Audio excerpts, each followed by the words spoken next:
अंकित की आंख खुली एक अजीब सी खामोशी में। कोई चिड़िया नहीं चहचहाती थी, कोई गाड़ी का हॉर्न नहीं बज रहा था, बस एक अजीब सी शांति छाई हुई थी। वो उठा, अंगदाई ली और अपना फोन देखा। 8 बज गए। यूस लेटे हो गया था।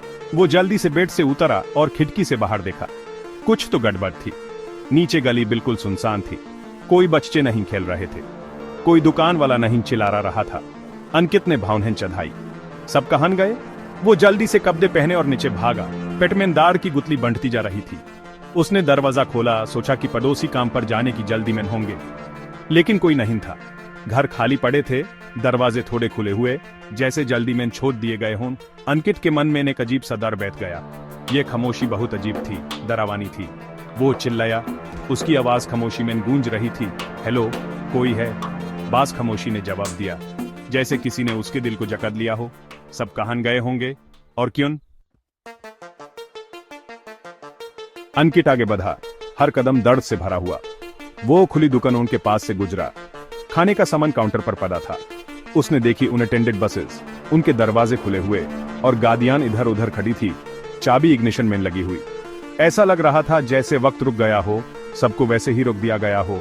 वो अपने पड़ोसी के घर में गया, फिर से आवाज दी, किसी के जवाब देने की उम्मीद में। घर खाली था, छुआ भी नहीं गया था, लेकिन फिर भी एक अजीब सी खामोशी छाई हुई थी। आधा खाया नाश्ता टेबल पर पड़ा था, अखबार जमीन पर बिखरे पड़े थे। अंकित का दिमाग तेज चल रहा था। क्या यहाँ से सबको निकल दिया गया था? कोई आफत आई थी, लेकिन ऐसी कौन सी आफत आई होगी कि सब बिना निशान के गायब हो गए? उसका दिल जोर से धड़क रहा था, पसीने से उसका बदन भीग रहा था। खामोशी अब एक जिंदा चीज बन गई थी, यूं दबा रही थी, दम घोंटा रही थी। वो लटकता हुआ गली में वापस आया। उसके पैर कांप रहे थे, दिमाग घूम रहा था। वो दुनिया जिसको वो जानता था, उसकी दुनिया खत्म हो गई थी। वो अकेला था, बिल्कुल अकेला। अंकित बेमकसद घूमता रहा, बेचैनी उसके होश उड़ा रही थी। वो एक छोटी सी दुकान पर पहुंचा, उसका रेडियो अभी भी चल रहा था। स्पीकर से स्टैटिक की आवाज आ रही थी, खामोशी में एक चुभती हुई आवाज। फिर एक आवाज स्टैटिक के बीच से आई, एक आदमी की आवाज, शांत और गंभीर। अगर कोई ये सुन सकता है, आवाज ने कहा, हिलटॉप रोड पर पुराने रिसर्च सेंटर जाओ, वहां तुम्हें जवाब मिलेंगे। आवाज फिर स्टैटिक में डूब गई। अंकित के मन में उम्मीद की एक किरण छोड़कर। वो अकेला नहीं था, कोई और भी था, कोई जो जानता था कि क्या हुआ है। हिलटॉप रोड, वो जगह जानता था, एक पुराना वीरान रिसर्च सेंटर जिसके बारे में कहा जाता था कि वहां भूत है। अंकित भूत प्रेत में विश्वास नहीं करता था, लेकिन अब इस अनोखे हाल में वो रेडियो पर सुनी आवाज से चिपका हुआ था। इस सुनसान दुनिया में उसकी इकलौती लाइफलाइन। उसने हिम्मत जुटाई और हिलटॉप रोड की तरफ चलना शुरू कर दिया।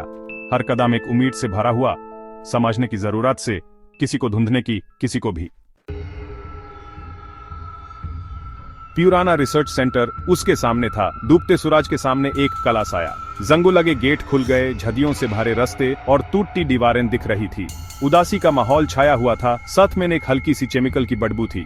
रेडियो पर आवाज ने कहा था कि जवाब यहाँ है। अंकित डर के साथ बिल्डिंग में गया।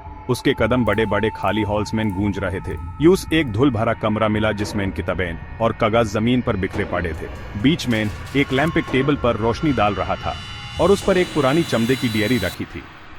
डायरी एक साइंटिस्ट की थी जो इस फैसिलिटी में काम करता था। उसने एक एक्सपेरिमेंट के बारे में लिखा था, एक मशीन जो डिमेंशंस को बदल सकती थी। आखिरी एंट्री कांपते हाथ से लिखी, एक मलफंक्शन के बारे में थी, एक तेज रोशनी और फिर कुछ नहीं। अंकित के रोंगटे खड़े हो गए। क्या इस मशीन की वजह से सब गायब हो गए थे? क्या इसने उन्हें इस दुनिया से उठा लिया था?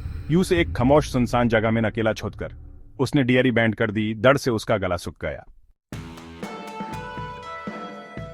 अचानक एक आग की आवाज आई अंधेरे से।